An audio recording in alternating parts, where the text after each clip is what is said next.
బా ఈ షూలు గొడవ తట్టుకోలేను బాబు. ఈ విజయవాడలో నన్ను ఒకసారి అడిగారు వాళ్ళు. ఒకేసారి అందరికి ఆన్సర్ ఇస్తాను. బలిపీఠం పైన మీరు షూ వేసుకుని ఉన్నారు. ఏది బలిపీఠం? ఇదా? ఇది పోడియం అంటాం మేము, బలిపీఠం అన్నాం.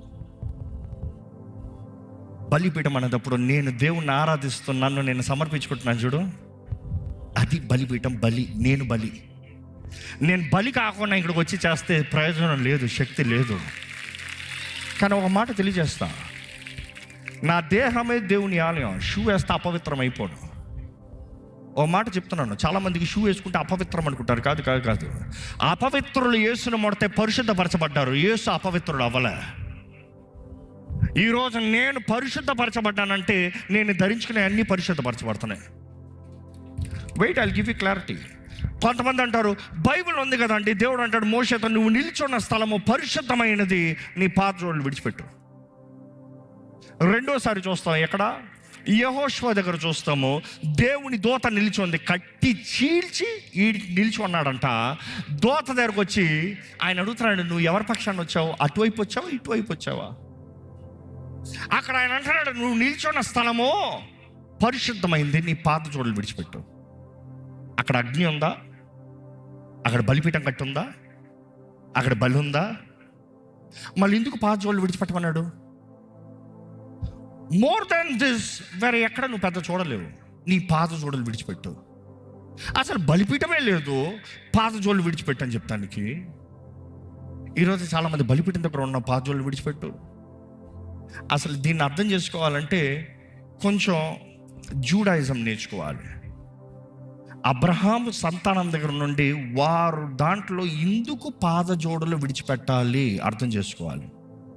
ఎందుకు పాద జోడులు విడిచిపెట్టాలంటే మన రూత్ గ్రంథంలో కూడా చూస్తాం. బోయాజు రూత్ విషయంలో బోయాజు రూత్ని వివాహం చేసుకుంటానికి ఎక్కడికి వెళ్తాడో, తన కిన్స్మెన్ రిడీమర్ అంటే వారస ప్రకారము లేకపోతే అధికారము ప్రకారం తన నెక్స్ట్ వివాహం చేసుకోగలిగిన వ్యక్తి దగ్గరికి వెళ్ళి పెద్దలందరి ముందు కూర్చుని పెట్టి, ఇదిగో రూత్ని నేను వివాహం చేసుకోదాం అనుకుంటున్నా, నేను వివాహం చేసుకోదాం అనుకున్నప్పుడు ఏమంటాడో ఆయన అంగీకరిస్తాడు. అంగీకరించిన తర్వాత బోయాజ్ ఏం చేస్తాడు చెప్పండి?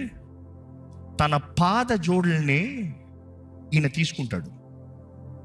ఆయన పాత జోడుని నేను తీసుకుని, వాక్యంలో రాయబడి ఉంటుంది, యూదుల అలవాటు ప్రకారము ఎక్కడైతే పాద జోడులు తీసుకుంటున్నావో రైట్స్ ఆర్ గివెన్, హక్కులు ట్రాన్స్ఫర్ అవుతున్నాయి.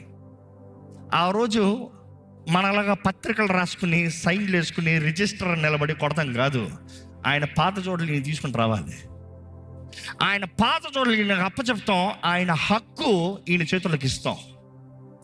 దేవుడు మోషే చెప్తాను, నువ్వు నిల్చున్న స్థలం పరిశుద్ధమైంది, ఇంకేమాత్రం దగ్గర రావద్దు, ఫస్ట్ నీ పాత జోళ్ళు విడిచిపెట్టు.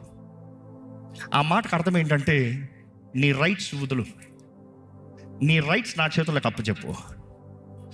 నీ అధికారం దేవుని చేతుల్లోకి అవ్వకుండా దేవుడు నీతో మాట్లాడు. నీ అధికారం దేవుని చేతులకు అప్పచెప్పకుండా దేవుడు నీ జీవితంలో కార్యం జరిగించడు. Until you give up your rights, I surrender అంటావా, అప్పుడు దేవుడు కార్యం జరిగిస్తాడు. యెహోషువ దగ్గర కూడా మనం చూస్తున్నాము, దూత అక్కడ నిలిచి ఉండి, నువ్వు నిలిచి ఉన్న స్థలము పరిశుద్ధమైంది, నీ పాత జోళ్ళు విడిచిపెట్టినప్పుడు ఆయన అడిగిన ప్రశ్న, నువ్వు ఎవరి వైపు వచ్చావు? ఎరుకో పక్షాన్ని వచ్చావా, మా పక్షాన్ని వచ్చావా? ఆయన అంటాడు, నీ పక్షాన కాదయ్యా, నేను యెహోవా పక్షాన్ని వచ్చా. నువ్వు నిల్చున్న స్థలం పరిశుద్ధమైంది, నీ పాత జోళ్ళు విడిచిపెట్టన్నప్పుడు నువ్వు నీ అధికారం నా చేతులకి ఇస్తున్నావా, సరెండర్ చేస్తున్నావా? మనం గమనిస్తే బైబిల్లో చూస్తాము, యెహోషువ తన పాత జోళ్ళు విడిచిపెడతాం, అక్కడ సాగిల పడతాం, సరెండర్. ఈరోజు ఎంతోమంది వాక్య జ్ఞానం లేకనే అంధకారంలో బ్రతుకుతూ ఆచారాలు ఎక్కువైపోయి, శక్తి లేదు, పద్ధతులు ఎక్కువైపోయి, పరిశుద్ధాత్మ నడిపింపు లేదు. పరిశుద్ధాత్ముడు లేకుండా, ఆత్మ సహాయం లేకుండా నువ్వు చేయగలిగింది ఏముంది?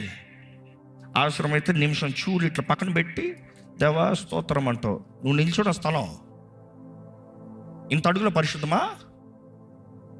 We forget. పరిశుద్ధాత్ముడు నీలో ఉన్నాడు. నువ్వు యేసు రక్తంలో కడగబడ్డావు అంటే నువ్వు నీతిమంతుడిగా మార్చబడ్డావు, నువ్వు దేవుని సొత్తుగా మార్చబడ్డావు, నువ్వు దేవుని బిడ్డగా మార్చబడ్డావు. నీకు కలిగిందంతా పరిశుద్ధం అవుతుంది. We forget. నేను దేవుని బిడ్డని. ఎంతమంది ఇక్కడ ఉన్నవారు చెప్పగలుగుతారండి నేను దేవుని బిడ్డని?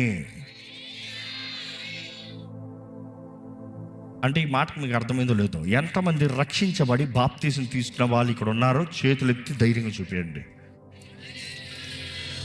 ఎందుకు చేతులు తగ్గాయి? ఇదే బాధకరమైన విషయం. ఎంతోమంది రక్షించబడరు, బాప్తీసం తీసుకోరు, కానీ దేవుడు బిడ్డ అని చెప్పేస్తాం.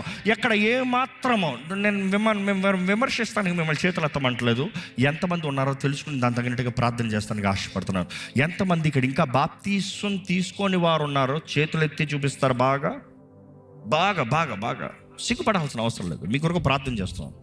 సో ఆల్మోస్ట్ 40% ఉన్నారు ఇక్కడ. మనము క్రీస్తు రక్తంలో ముద్రించబడతనే కానీ, గొర్రెపిల్ల రక్తంలో కడగబడతనే కానీ జీవ గ్రంథంలో పేరు రాయబడదు.